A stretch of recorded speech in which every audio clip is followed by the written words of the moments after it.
30 million years ago, The Pacific Plate crashed into the North American Plate, lifting the Los Angeles Basin from the seafloor to the surface. Rain and erosion carved the basin, creating the Los Angeles River and its many floodplains.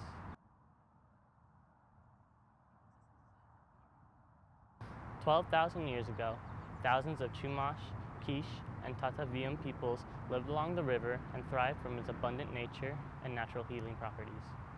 Along the river and its floodplains, they threw ceremonies, prayed, had burials, made baskets, hunted, fished, and lived. My name is Micheline Cherie, and I'm the Executive Director for the Elysian Valley Arts Collective. Well, the LA River historically was not concretized, of course, and a free-flowing river that the first peoples in Los Angeles, the Tongva, lived along and cultivated a lifestyle along the river. Accompanied by deer, coyotes, sage, grasses, gray foxes, oak trees, mountain lions, flowers, grizzly bears, ferns, birds, rodents, steelhead salmon, turtles, gophers, and so many more species, life was everywhere. With that being said, it didn't stop the Spanish, Mexican, and American governments from destroying it all. In the 1700s, when the Spanish enslaved the natives and forced them into missions, they took the river with them too, forcing the natives to use their knowledge of the land to carve zanjas.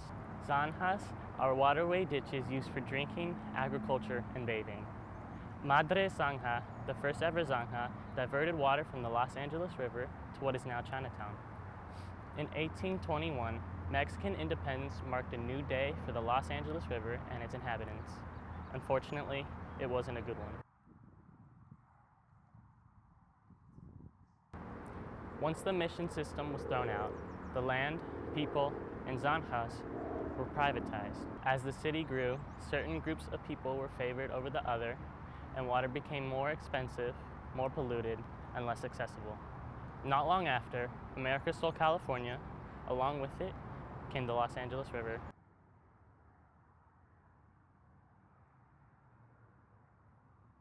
By 1850, urbanization was the main focus. There had already been a history of flooding since 1811, but that didn't stop the expansion of the city. With less land to build on, they crept onto the river's floodplains and built homes and businesses on the dry, sandy banks of the river. Not realizing building on floodplains caused flooding, they continued to ignore the natural paths of the unpredictable river. As for the pre-existing zanjas, they were frequently used, often unkempt, dirty, and by 1880, most were piped up.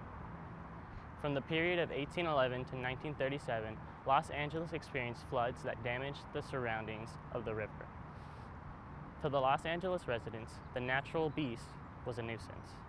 But nothing could compare to the flood of 1938, the event that changed the river's history forever.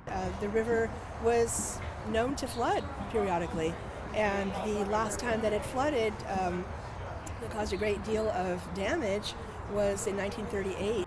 On February 27, 1938, rains that exceeded the average seasonal rainfall poured down in the course of 24 hours. Still, more rain came. By the end of the fifth day, the damage had been done. Bridges collapsed, houses washed away, businesses flooded, millions of dollars of damage.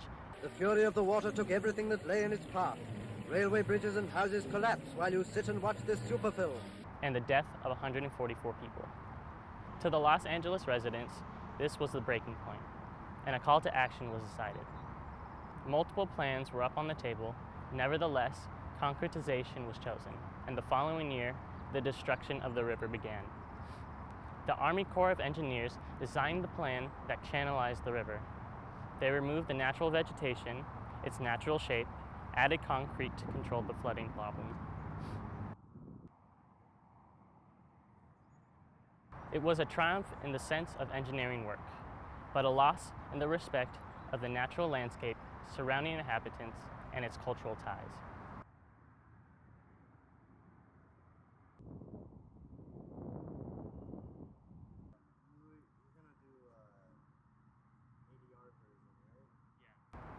I asked the river if I could speak for it in the human realm, and it didn't say no. After years of destruction, neglect, and disrespect, Lewis McAdams, a poet, artist, / activist, and a couple of his friends saved some trees between the river and the freeway. That's when history was made. Since that day in 1986, they had been fighting for the river's restoration as they knew the importance of the river. Lewis was the head of many cleanups for the LA River and started FOLAR, Friends of the LA River, the first and one of the main organizations fighting for the river's restoration.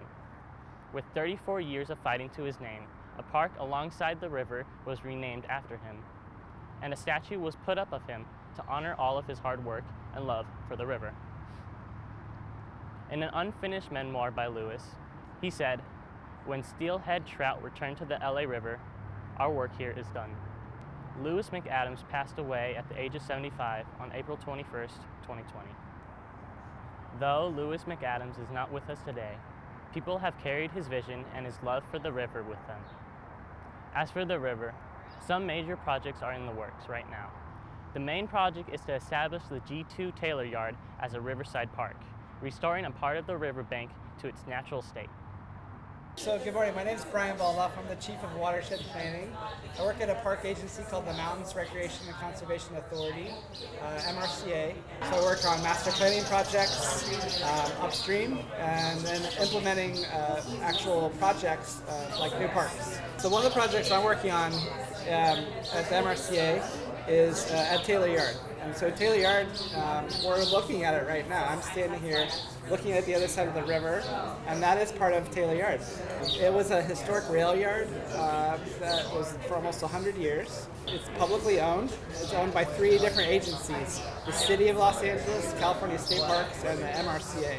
If you look at this map, there's almost 10 different projects happening just at Taylor Yard. And really these spaces are all about places for the community to use, but also for habitat, for restoring nature. And those things do really work really well together. So my name's Edward Belden. I work with the City of Los Angeles, the Bureau of Engineering. I'm on the LA River team that's helping to implement some of the projects that you are going to hopefully see in a few years. One of the key projects for that 100-acre partnership is along Taylor Yard at the Paseo del Rio Taylor Yard project. That's an element that's going to help restore some much needed habitat to the area.